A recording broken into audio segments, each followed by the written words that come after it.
Hi everyone, in today's video I'm going to be giving you a breakdown of how I created this Bionic optics animation. So I'll be showing you how I animated the character, the eye movement, how I prepared the file and took it over to Cinema 4D. I'll show you my lighting, my scene settings, I'll give you some tips and tricks for setting up skin and eye shaders, and I'll even be giving you some tips and tricks on how I used video as a texture to create all of these crazy animated designs that you see in the iris. So it's quite a long video, but if this is something that you're interested in, then without further ado, let's get started.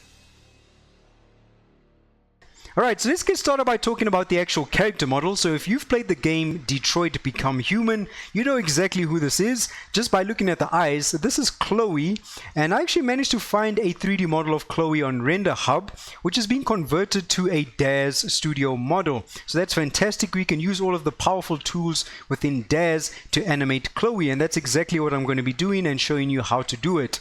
But you can use just the regular Genesis 3 or Genesis 8 characters to follow along as well, as the method applies to any model. Alright, so let's get started. Okay, so I want to give you a breakdown of how I actually animated Chloe in DAZ Studio. So here's the character model in DAZ Studio. And now you can do this with a Genesis 3 or 8 character or 8.1. The main tool that I'm using, you want to go to Windows, go to Panes, and you want to select Powerpose. By the way, if you want the exact same UI as mine, you can go to Window, Workspace, select Layout, and select Hollywood Boulevard. But anyway, I want this tool over here. It's called Powerpose. And when you load in Powerpose, it might load in like this. I just want to drag and dock it over here. So with Powerpose, if I go ahead and select Chloe's face, you can see it brings up this tool on the right hand side, and I can select different sections of the character, from the head, the face. In this case I selected the head. Now you can see there's a whole bunch of dots on here, and this allows me to animate the character. So if I click and drag either left or right, you can see that I can animate the eyes, and I'm moving both of them at the exact same time. So this really comes in handy. I can make some additional expressions by manipulating these different points on the character. So I'm not going to go ahead and do this step by step. I just want to show you briefly the method I used. So what I did was I went to my pose and animate. On my animate timeline over here, I put this on 10. So I drag this all the way to 10.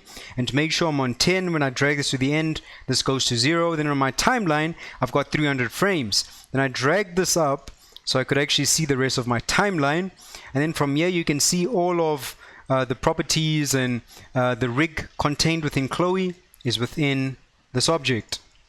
Now these black dots over here are keyframes. So what I did was, for a looping animation, I selected all of these keyframes by clicking and dragging. Then I right clicked, I went to copy selected keyframes, I went to the end, and I went to right click and paste keyframes, so that I know that my start frame and my end frame is exactly the same.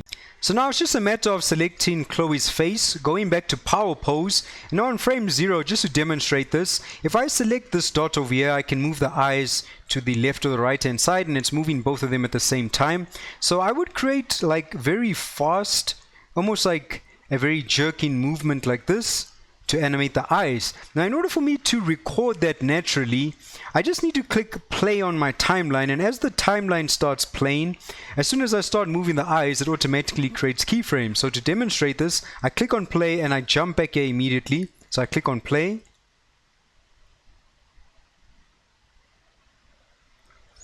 and there we go, and now I know that it needs to end towards the center at the end. Now you can see exactly what's happening, and that's how I created that eye movement. But I find that it looks a lot more natural when you do that by hand.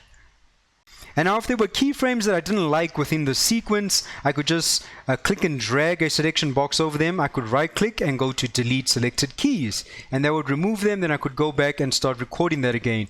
Now in order to create some more realistic eye movement, it requires some layering. You know, there's like subtle movements within the eye itself. So to do that, this would be like a base layer with the animation. I would save this as a project file, right, as like a version 2. Then I would come back in here and add some more subtle movements. So these ones, let's say maybe by frame 20, let me zoom in here. I would move this eye just a little bit like that. Then maybe move a couple more frames forward, move it this way, and these very small but subtle movements add a little bit more realism to the eye movement as well.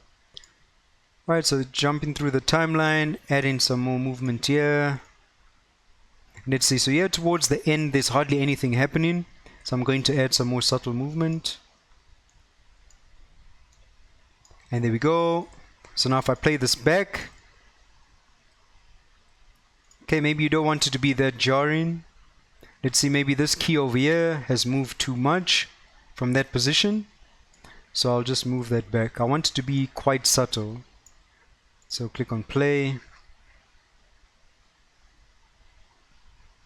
And there we go. So that's how I was animating the movement with the eyes.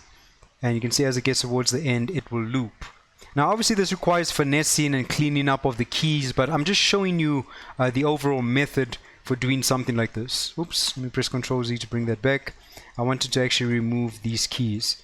So it requires some cleanup and some finessing to get this done. But once you understand the method for doing this, it's just a matter of you spending the time making sure that it looks right, and you layer in some more complexity on there to make it look better.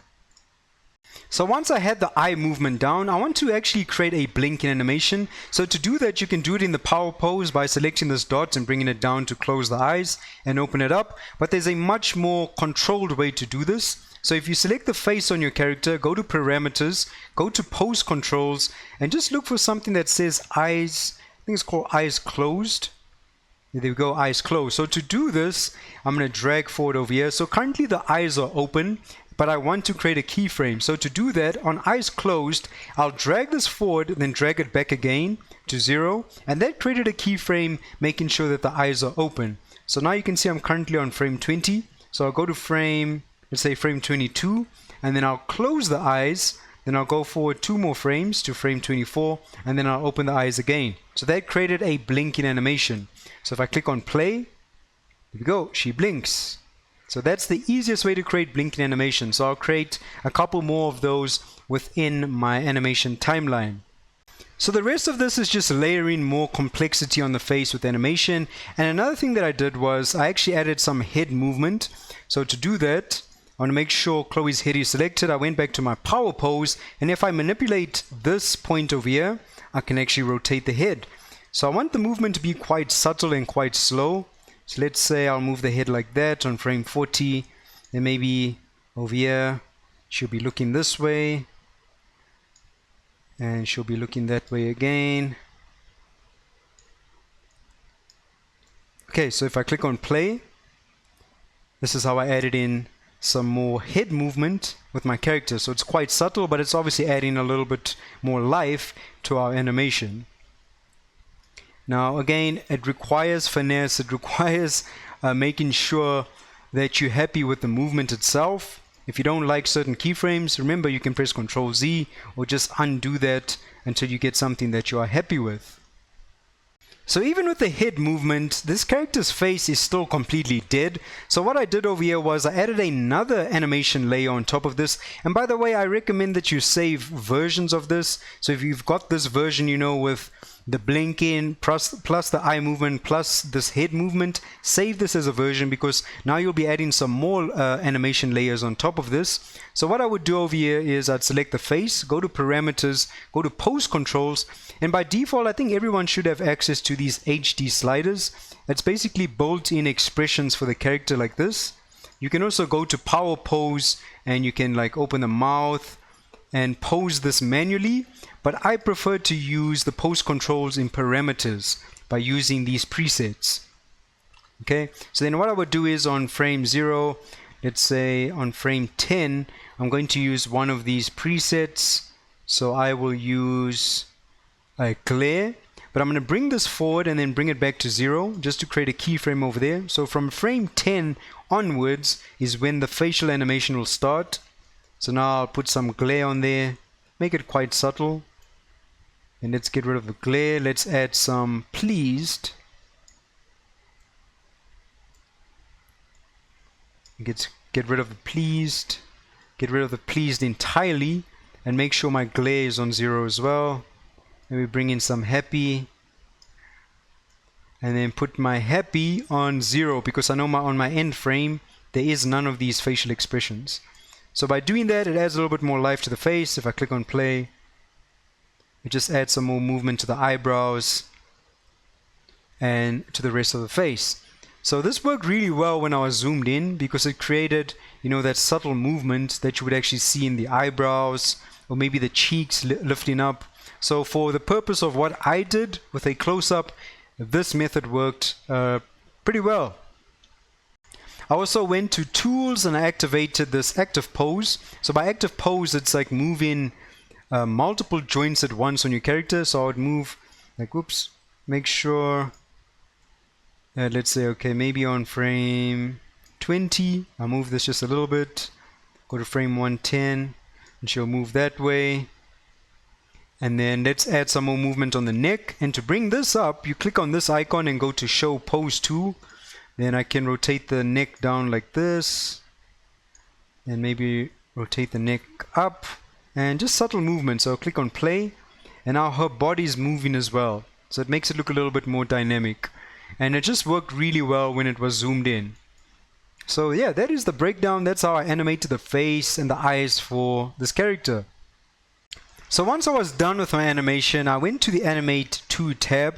I would right click over here and bake to Studio Keyframes so that it bakes my animation. Then I would actually export this out as Collada. Now, you know what, going from devs to Cinema 4D, sometimes there's a lot of issues and you have to do your own troubleshooting. But I tend to work with Collada. I find it sometimes is a bit more stable than FBX. So I'd go to File, Export.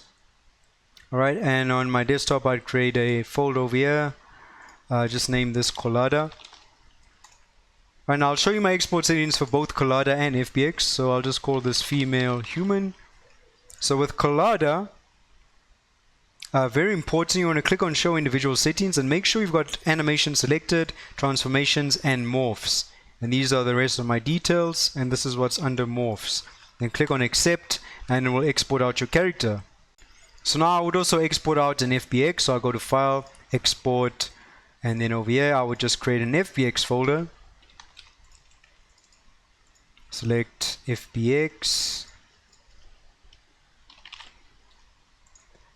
And then for my FBX, these are my export settings for FBX, and I would just click on Accept.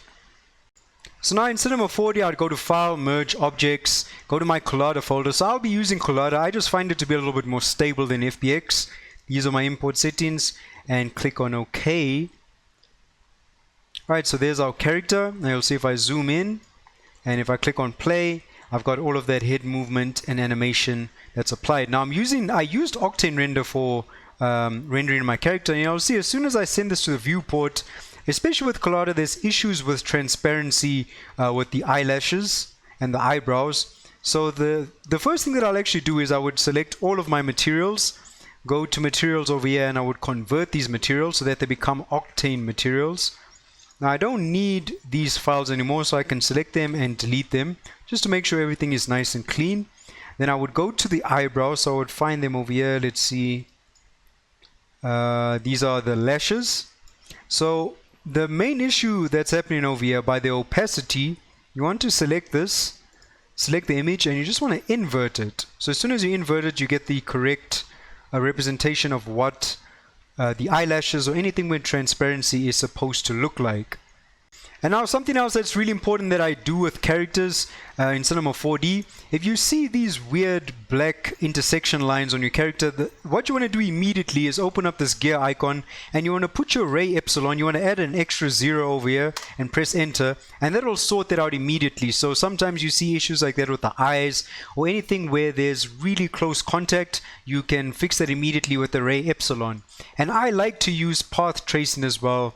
For my rendering with Octane Render, I find that I get much better results. Now you can see as soon as I selected path tracing, this issue returned, and that's because I need to go back to ray epsilon, add an extra 0, and press enter.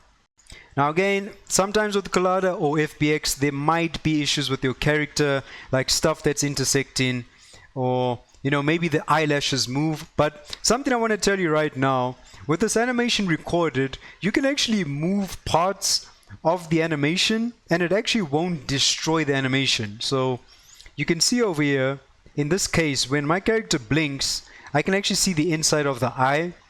But if I go to my character over here, which is this file, and I select this to select polygons, alright, and I go inside of the eye, I know this is part of the eyeball that's causing an issue, but just to demonstrate, if I go inside over here and I actually delete that piece of geometry, it's actually not going to mess up the animation, which is pretty cool. So I'm just going inside of the head over here. Now I'm trying to look for where that is. So it's this piece over here that's causing issues with my animation. I can select these faces and delete them. Right, let's zoom out. And you can see I already fixed that. So you'll see even if I scroll back, the animation will play. But even though I deleted some geometry off my character, the animation itself hasn't been affected. So I can even do that for the eyelashes. If you feel like parts of your eyelashes, the eyelashes, if you feel like parts of the eyelashes have moved away or they are not in the correct spot, let me just see over here, make sure this is on frame 0 whenever I'm doing this. You can select like parts of the eyelashes and you can move them around. Like let's say I want this to be over there, and even when the animation plays, it will still remain in that exact same spot. So you can modify the animation and make adjustments to it if there are errors that are visible. Okay, so let's actually go ahead and break down the scene within Cinema 4D. So here is my final render in Octane Render. I want to talk about, the material setup, the lighting setup, some of my render settings as well. You can see everything has been set up over here. So I'm just going to be going over it briefly and giving you just a breakdown of how this was put together within Cinema 4D. So I have spoken briefly about the eyelashes and the eyebrows. Now I haven't done much over here. This is just a glossy material. I showed you what to do with the opacity to get it to view correctly. If you are having some issues, you just click on invert on the opacity map. And yeah, that's about it. And let me see, under the bump, for the lashes, I actually added a little bit of noise. They create some breakup in the texture itself. It adds a little bit of bump. It's extremely subtle. Maybe you won't really need to do that, but I did add a little bit of a noise on the eyelashes. And then again, the settings are very similar for the eyebrows. It's glossy, and then I also had to fix the opacity map on here. And then the same thing for Chloe's hair. Alright, so that's it in terms of the overall textures for like the eyelashes and the eyebrows. Alright, so let's actually talk about the skin material. So I'm not going to do a step-by-step tutorial on creating realistic skin because I actually have a full tutorial on this and I've linked it down below. So you can watch this if you want to create realistic human skin from start to finish using Cinema 4D and Octane Render. But I will give you a breakdown of how I set up this face material. So if I go ahead and open up the face, now I didn't need to focus on any other materials over here because this has been cropped to just view the face, this section. So over here I've got a glossy material. You can see I got the regular diffuse, but I have a custom roughness and a custom bump map. And I'll show you how I generated that. But if you are using DAZ, now let's say you're using one of the Genesis 8 characters, if you go to your actors and wardrobes, and if you go to window panes and you enable surfaces, which will bring this up, okay, and you go to editor, you'll see your character listed over here. Now let's say maybe I go to this diffuse roughness, I click on this drop down arrow and I just select anything from here. So I'll just select that first map. Then I can see where my install path is for these textures. So I'm actually going to click on that again and just go to browse, and it will actually take me to the folder where all of these maps are, because by default DAZ does not export all of these maps. So if you wanted to use DAZ's roughness maps and specularity maps, you can do that, but I personally don't use these maps. I actually create my own custom roughness maps and normal maps, and I'll show you which program I'm using. So to generate my own custom roughness and normal maps, I use a free program called Materialize, and it's created by Bounding Box Software. So you can go ahead and download this, and then when you open up Materialize, it's actually very simple to use. So this is my diffuse map for Chloe. So I literally just need to import this into Materialize, and you can see I generated these additional maps, the height, a metallic, which I actually use as roughness, but in this case I actually use the height as roughness, and then I've got a normal map as well if I need to use it. So to use this program is very simple. You just click on open here on the diffuse map. You'll go to your folder where you have your materials. So I'll open this, and let's say I want to bring in this diffuse. Click on select, so it will load it into the program. But again, I have a full tutorial on this, but I will just show you briefly. So there we go, got the diffuse map. Now I need to create a height map, and over here what I do is I'll bring these up and push these sliders down. Now I can see the before and after. Okay, and I'll set that as a height map. And then if I want to generate a normal map, I can generate the normal from the height map. So I just click on create, and you can see it'll generate a normal map, and I can click on set as normal. You can do that for a metallic map as well. If you want maybe something that you want to use under specular, you can generate metallic as well. And then you literally just click on save project. You choose a folder, you type in a file name, you click on select, and it will export out all of those maps for you. So having access to a roughness map is very, very important. So you can see over here my roughness map is this map over here. I actually used the metallic as roughness because I really liked all of those really fine details in there. It breaks up the specularity, it works very well. And then I actually didn't use a normal. I could have used a normal, but I decided to use a bump, and for the bump map I actually used the height. Okay, and I want to show you the difference these maps make. It really pushes skin materials to the next level, and it adds that level of realism. So I'll just snap into this camera, and let me zoom in here again. So I want you to pay attention to the skin, obviously. So without, you can see by having this bump layer, let me just, by the way, turn down the thin lens on here, so we can see this clearly. Alright, so by having this bump layer, you see if I turn this off, pay attention to the skin detail, it makes the skin look quite smooth.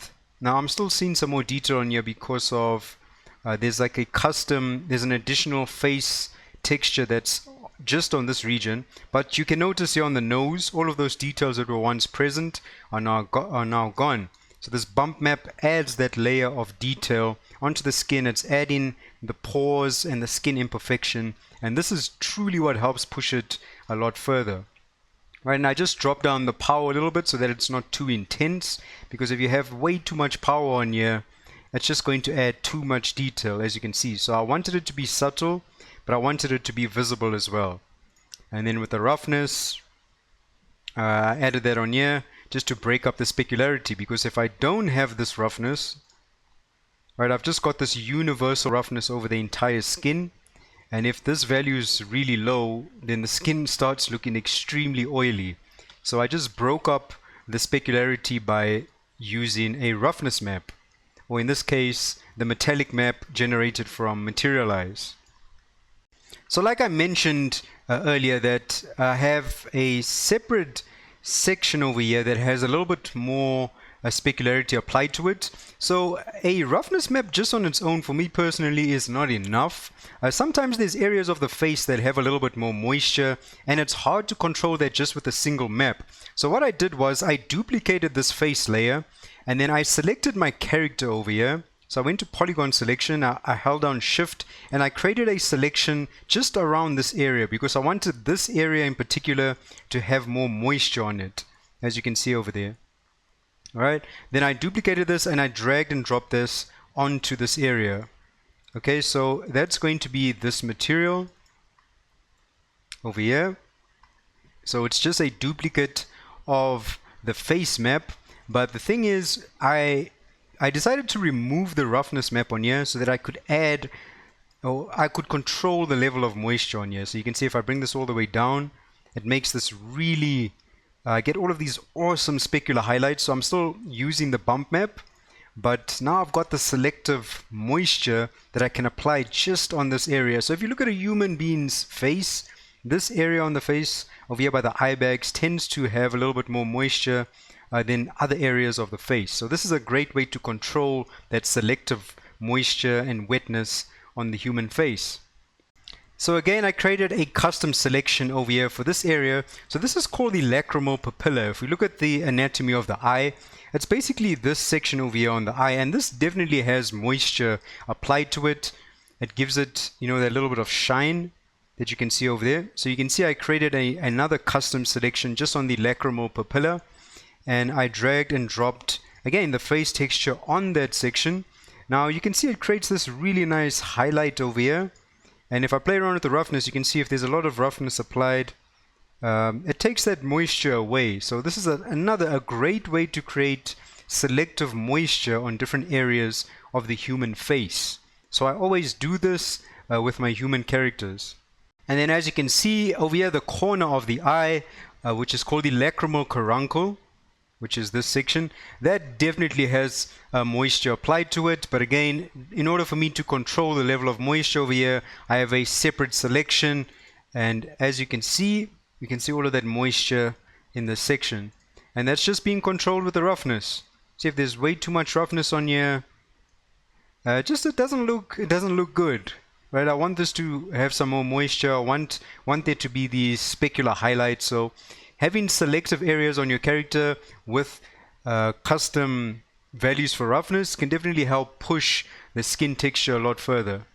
So I'll talk briefly about the eyes now. This really should be a tutorial on its own because eyes are actually quite complicated to make look quite realistic in 3D.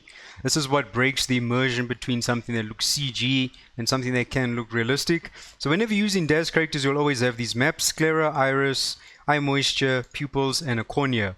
So over here, the sclera, which is also known as like the white area of the eye, I've got a glossy material, the default diffuse, but again, I use Materialize to generate a roughness map and to generate a normal map, right? Because having these additional materials help to push this material further.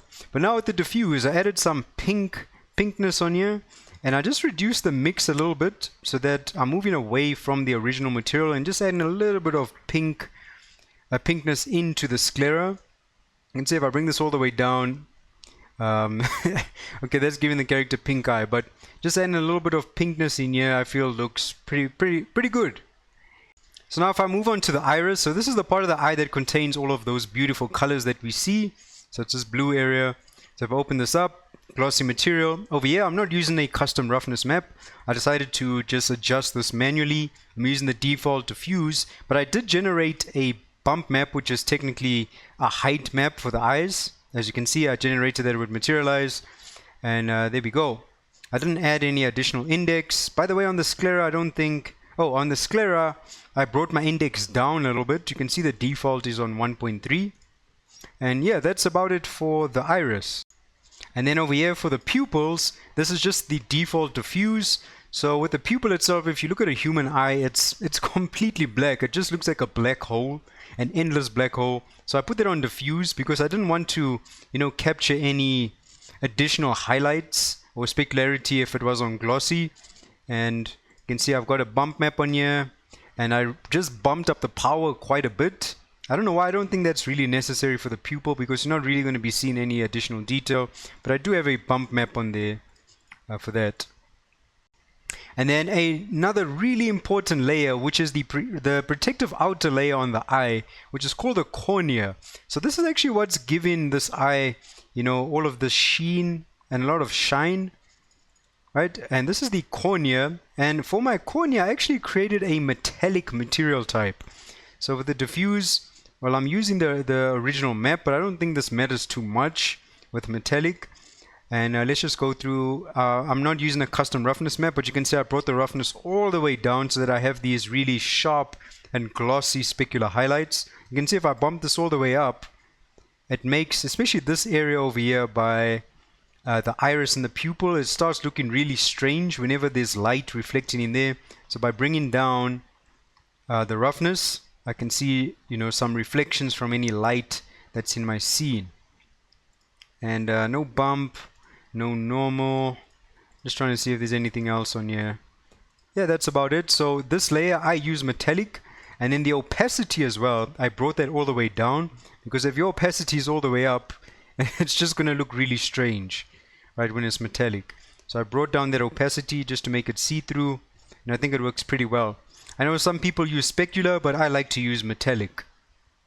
Okay, so just to break it down one more time, any shininess that you see over here on the iris and the pupil is being controlled by the cornea, and any moisture you see on the sclera is being controlled by the sclera itself. And the only material I never talked about is the eye moisture. Now that can also come in handy. It's like having an additional layer of moisture over this entire eye, region, but because of the way I set up my eye material, I didn't really need to use this. You can see even if I go back to my material and I delete this entirely, it's not going to make any difference because I didn't use it at all. So I just use Sclera, Iris, Cornea and Pupils to set up my eye material, and I think the eye looks pretty good. So now when I look at Chloe's face, I think it looks pretty good. I basically broke down this entire material for you just to give you a better understanding. The only thing is, remember when we make selective moisture, sometimes it creates hard edges like this.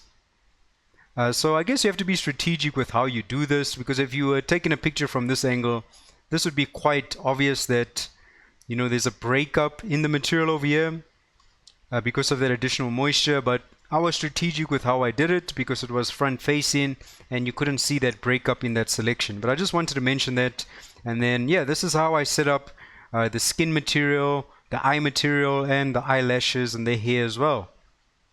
And then the last thing I actually did for this character, just so everything looks nice and smooth, you can see I created a subdivision surface modifier, which is available over here. And I basically put everything under the subdivision surface. I created a group for everything over here and then put that inside of the subdivision surface modifier, and I put that on 2 so that it makes everything nice and smooth and it looks like it's high quality. So you can see without the subdivision surface modifier, look at the shape of the ears.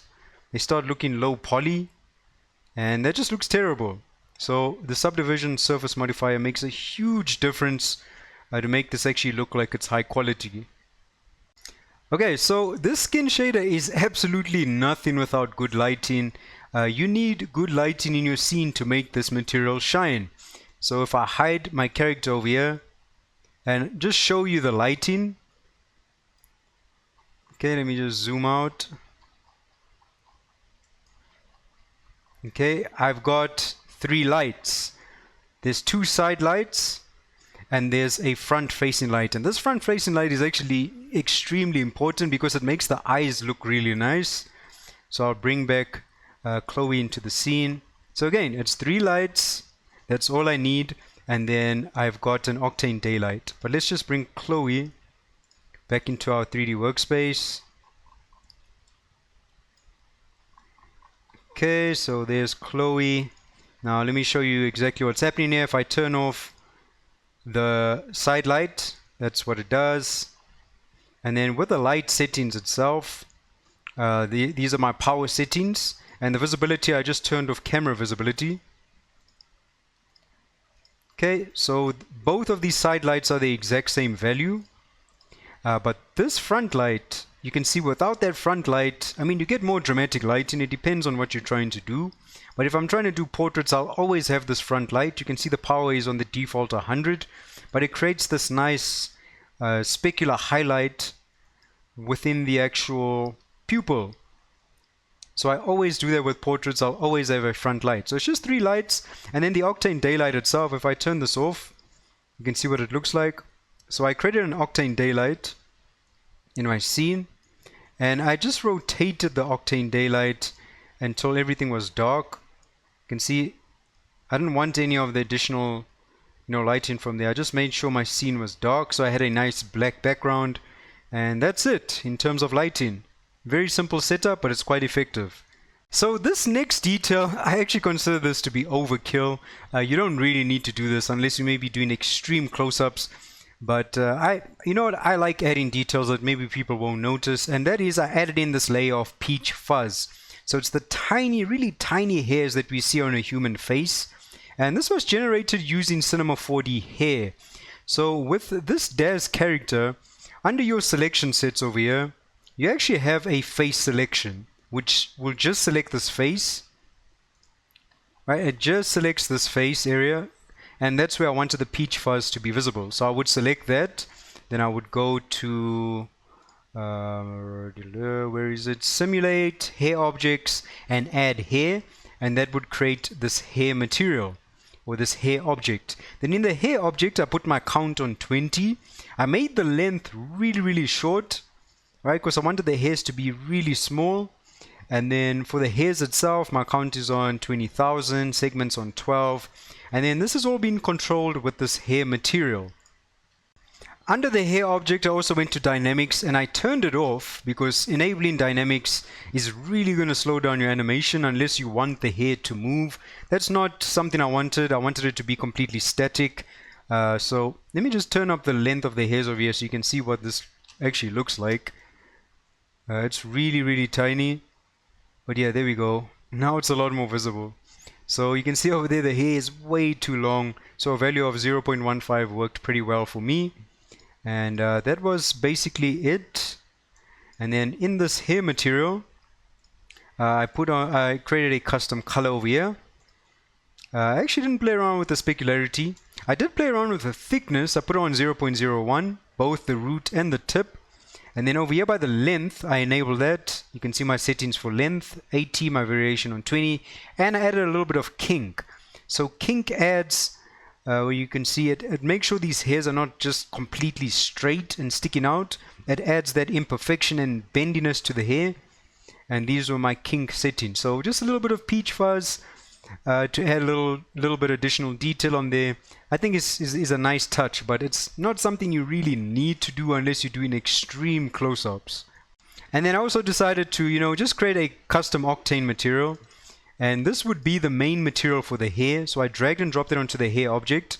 I made the diffuse closer to something like pink. So maybe closer to the overall skin color. And I just decreased the opacity all the way down and applied that on there just to make sure it looks very subtle, right? Because if this opacity is all the way up, I mean, you can see what this looks like, right? That looks crazy. So just added some opacity on there just to control the visibility. So let's talk about the camera settings and the scene settings over here. So I'm going to snap back to this camera. And over here, if I go to my gear icon, I'm using path tracing. So for my scene, I just needed 500 samples. That was more than enough. We spoke about the ray Epsilon earlier on. Under my settings, if you have an RTX card, definitely just go ahead and turn on use RTX, just so your renders are a lot faster. And nothing else over here. So if I go into the camera, which is going to be probably the most important section as well. So just got a regular Octane camera. I put this on 80mm because I'm framing a portrait. And then if we go into the Octane camera settings, I'm using a thin lens over here with some depth of field. You can see my aperture settings. So the depth of field over here is blurring these edges, which I think looks really nice. And then if I go to motion blur, I am using some motion blur and I will be talking about this as well.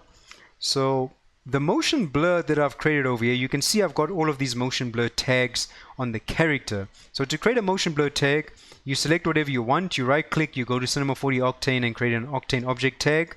Then on the object tag, under motion blur, I'm using transform and vertex. So I use motion blur for the blinking, and having some subtle motion blur on the blink, I felt made it look a lot more believable.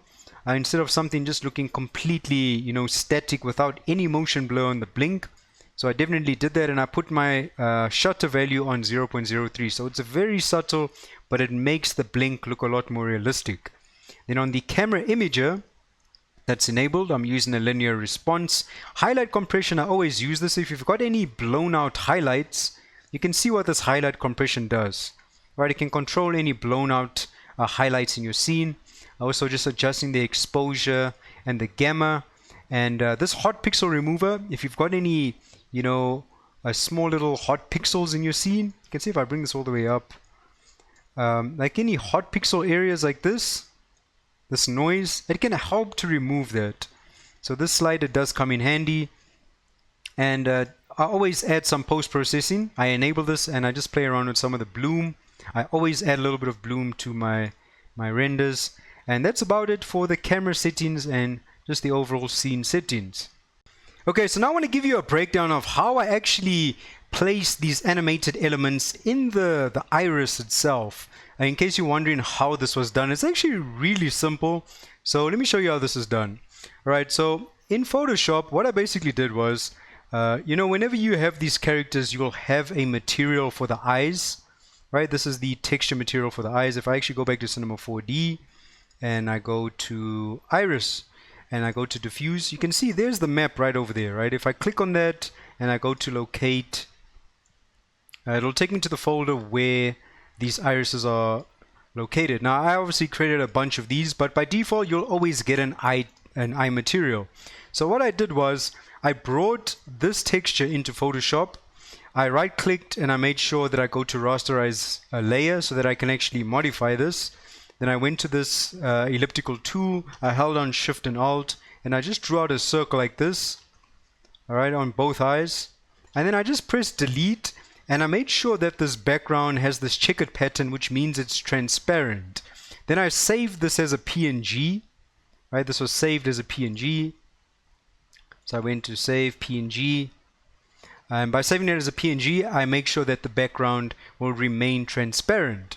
So once I have that PNG file, I'll open up Adobe Premiere Pro. I'll drag and drop that into my scene, so directly onto my timeline. And then you can find videos on YouTube or anywhere online of design elements, or you can make your own in After Effects. So I created this text shape. So you can see currently it's on top of my image. So while it's over there, I'm actually going to scale this down and just position it over here by the iris. And then I can place this underneath the image. Now I want to make sure this PNG image is the same length as my animation, like that. And now it's just a matter of scaling that down a little bit more. So you can see if you create in circular elements, this is obviously going to work perfect with the iris. So there we go. And then I would duplicate this, so hold down Alt and just left click and drag to duplicate that. And now this element, I'll move it to the other eye. Then over here in effects, I can type in horizontal and just look for horizontal flip and put it on this one. So there we go. So now this image is the texture image for our 3D character, and the UVs are referencing this texture image. But now this is going to be a video, and we're going to use the video as texture, and that's basically what creates that animated element on the iris. So file, export media, and I'll show you my export settings. So I'm using H.264. You can export out a MP4, or you can export out a PNG as well. You could go to PNG and let it be an image sequence that you use in Cinema 4D. But I just use this video. It works perfectly fine. These are my export settings, so you can read the summary over here. I didn't adjust anything else over here except under video. The only thing that's been adjusted, let me see. By the way, you can see my export settings. So you can pause and maximum render quality, and then just click on export. So now that we got our file, we can go back to Cinema 4D, and we want to apply this to the iris. So you can open up the iris, and we've got everything set up already. So under diffuse, you just click on these three dots, and I've created a whole bunch of these designs. So here's the HUD animation. I just click on open. Over here I click on no, and it will load in that video. But you want to make sure you actually click on this, and you want to go to animation, and over here I'm actually going to click on loop. So the reason why I'm doing that, let's say maybe the animation's a lot shorter than the amount of keyframes that you have. This will allow that animation to loop. Now it automatically places a start and an end frame from 0 to 300. If yours doesn't, I think it should though. I mean, yeah, it automatically recognizes how many frames there are in the video, so I don't think you have to worry about that. But if you did a PNG sequence, then just try and see how many images you have and input that number over here for the end frame. But when you import a video file, it will put the end frame there automatically. And then that's it. So you'll see if I scrub through my timeline over here, the iris is going to contain that animated element, and that is exactly how I created these animated optics. Right, just by referencing the original texture file that's attached to the UVs, and I just showed you how I did that. It's pretty simple, and this is how you can use video as a texture in Cinema 4D.